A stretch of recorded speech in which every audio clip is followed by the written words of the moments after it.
আসসালামু আলাইকুম ভিউয়ার্স, আমি হাসানুল হক আপনাদের মাঝে আবারও নতুন কোনো ভিডিও নিয়ে হাজির হয়ে গেলাম। আর আজকে আমরা এই মুহূর্তে আছি কুয়েতের মালিয়া সিটিতে। আর আজকে আমরা দেখব কুয়েতের মালিয়া সিটির পাশে যে অবস্থিত সমুদ্র সৈকত, সেই সৈকত দেখার জন্য আজকে আমরা চলে আসছি। আমাদের সাথেই থাকুন।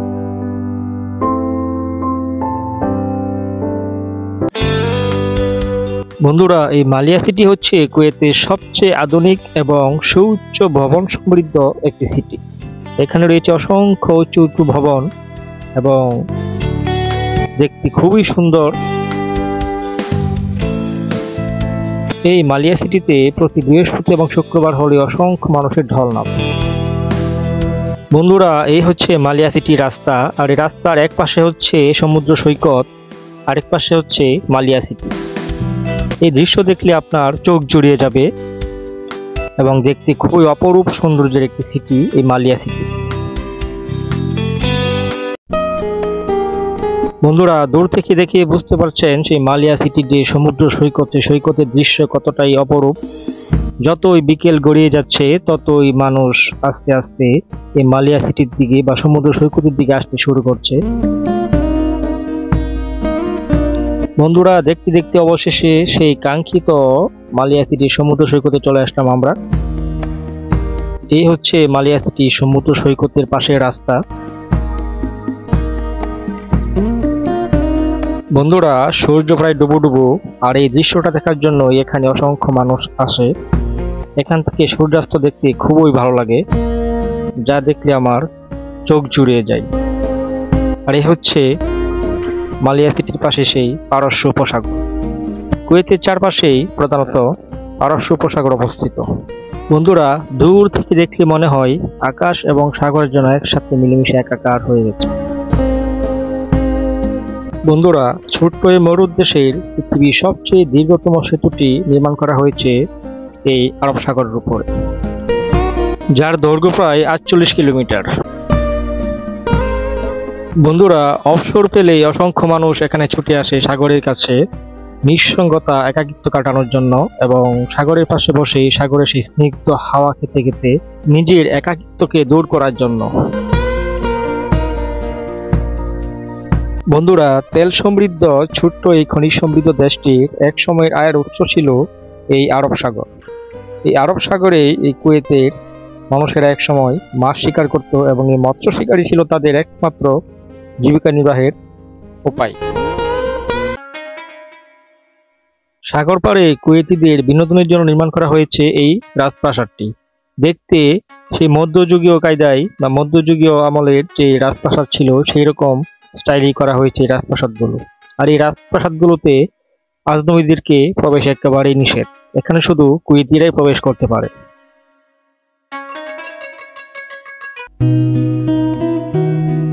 এই সাগর পাড়ে মানুষের বসার জন্য রয়েছে অনেক সুন্দর ব্যবস্থা, ঠিক যেন ঘাসের গালিচা বিছিয়ে রাখা হয়েছে এখানে। একেবারে সবুজ গালিচা, যা দেখলে আপনার চোখ জুড়িয়ে যাবে। এই গালিচায় মানুষ বসে থাকে। বন্ধুরা, একটু অবসর পেলে অনেকে তার প্রিয়জনকে নিয়ে ছুটে চলে আসে এই সাগর পাড়ে অবসর সময়টুকু কাটানোর জন্য। প্রিয়জনকে কাছে নিয়ে এই সাগর পাড়ে অবসর সময়টুকু কাটানো যে কতটা আনন্দের, যার প্রিয়জন আছে তা একমাত্র সেই বুঝতে পারে। বন্ধুরা, বিকেল ফুরিয়ে দিন যত সন্ধ্যার দিকে এগোতে থাকে, মানুষের ঢল ততই বাড়তে থাকে। অসংখ্য মানুষ দেখতেই পাচ্ছেন এই সাগর পাড়ে এই সন্ধ্যার সেই সূর্য ডুবো অবস্থাকে উপভোগ করার জন্য এখানে অলরেডি চলে আসছে। বন্ধুরা, এই সেই মহেন্দ্রক্ষণ, যেই ক্ষণটির জন্য আমরা অপেক্ষা করছিলাম, যে সূর্যাস্ত দেখার জন্য এখানে অসংখ্য মানুষ ছুটে আসে। একমাত্র এখান থেকে সূর্যাস্ত দেখতে খুবই ভালো লাগে। বন্ধুরা, অন্ধকার নামার পরে কুয়েতের প্রত্যেকটি নগরীকে আপনার কাছে মনে হবে যেন আলো ঝলমলে কোনো নগরীতে আপনি প্রবেশ করেছেন। আর এটি হচ্ছে কুয়েতের সাগর পাড়ে সেই যে রাজপ্রাসাদটি, যেখানে শুধু কুয়েতিরা প্রবেশ করতে পারে, সেই ভবনটির সামনের দৃশ্য। এখানে আলোকসজ্জায় সজ্জিত করা হয়েছে এবং এখানে রয়েছে একটি পানির যে ফোয়ারা। বন্ধুরা, এটি হচ্ছে সাগর পাড়ে রাতে কুয়েতের দৃশ্য। আর চোখের সামনে দেখতে পাচ্ছেন যে রং বেরঙের রঙিন বাতি, সেই মালিয়া সিটি। এই মালিয়া সিটি রাতের দৃশ্য দেখতে খুবই ভালো লাগে। আপনি যদি কাছ থেকে মালিয়া সিটিকে দেখতে পারেন মনে হয় যেন কোনো রঙিন কোনো নগরীতে আপনি প্রবেশ করেছেন। শুধু রঙিন বাতি আর রঙিন বাতি, আলো ঝলমলে একেবারে দবদবে সাদা। এই রঙিন বাতির আলোতে আকাশ পর্যন্ত আলোকিত হয়ে আছে এবং পুরোটা সাগর আপনারা দেখতেই পাচ্ছেন। আর সাগরের মাঝখান দিয়ে যে চলে গেছে বৃষ্টি, সেই বৃষ্টি কিছুটা অস্পষ্ট দেখা যাচ্ছে। এই বৃষ্টির দৈর্ঘ্য প্রায় 48 কিলোমিটার। একদিকে সাগরের ঢেউয়ের গর্জন, অপর পাশে রং বেরঙের রঙিন বাতি আর ঝিরঝিরে বাতাস। কি এক মনোরম পরিবেশ যা আপনার মনকে আন্দোলিত করেই ছাড়বে। এরকম পরিবেশে বসে থাকতে কার না ভালো লাগে।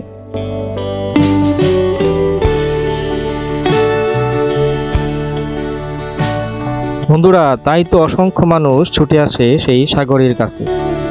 এই সাগরের সন্ধ্যার পরের দৃশ্যটা দেখতে এতই মনোরম যা আপনার মনকে একেবারেই ব্যাকুল করে ছাড়বে।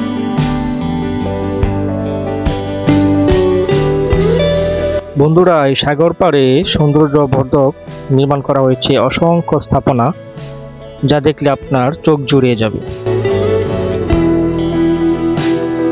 বন্ধুরা, এই সাগর পাড়ে চারিদিকে ভাত দিয়ে নির্মাণ করা হয়েছে এক বিশাল পুকুরের মতো, যার এক পাশ দিয়ে রাখা হয়েছে ছোট্ট একটি গেট, যা দিয়ে প্রবেশ করে স্পিড বোট এবং ছোট বড় অসংখ্য জাহাজ এখানে নিরাপদে রাখার জন্য, যাতে কখনো সাগরে যদি কোনো ঝড় বা কোনো জলোচ্ছ্বাস ওঠে যেন নিরাপদে এই স্পিড বোট এবং জাহাজগুলো এখানে থাকতে পারে, কোনো ক্ষয়ক্ষতি না হয়। এই জন্য এটা চারদিক দিয়ে বিশাল আকারে পুকুরের মতো বাঁধ দিয়ে নির্মাণ করা হয়েছে।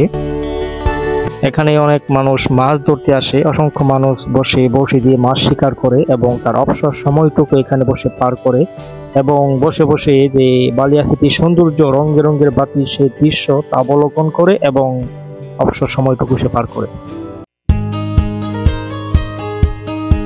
বন্ধুরা, এই রাস্তার পাশেই দেখতে পাচ্ছেন একটি বিশাল আকার জাহাজের মুরাল তৈরি করা হয়েছে, যা হয়তো বা কুয়েতের জাতীয় প্রতীকী হতে পারে। বন্ধুরা, এই মুহূর্তে আমরা কুয়েতের বিশাল এক ভবনের পাশ দিয়ে হেঁটে যাচ্ছি সার্কের দিকে এবং যার পাশে রয়েছে অনেক সুন্দর একটি বাগানের মতো, একেবারে ঘাসে সবুজ গালিচা এবং পাশে রয়েছে অসংখ্য রং বেরঙের ফুলের ছোট ছোট গাছ, প্রত্যেকটি গাছে অসংখ্য ফুল।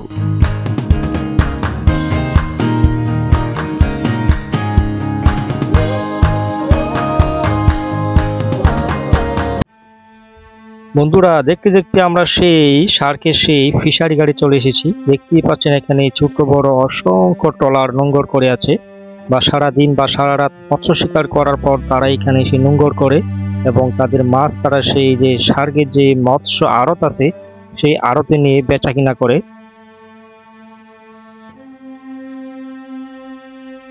একেবারে নীরব ছিমছাম পরিবেশ, কোনো কোলাহল নেই, নেই কোনো গাড়ির হর্ন।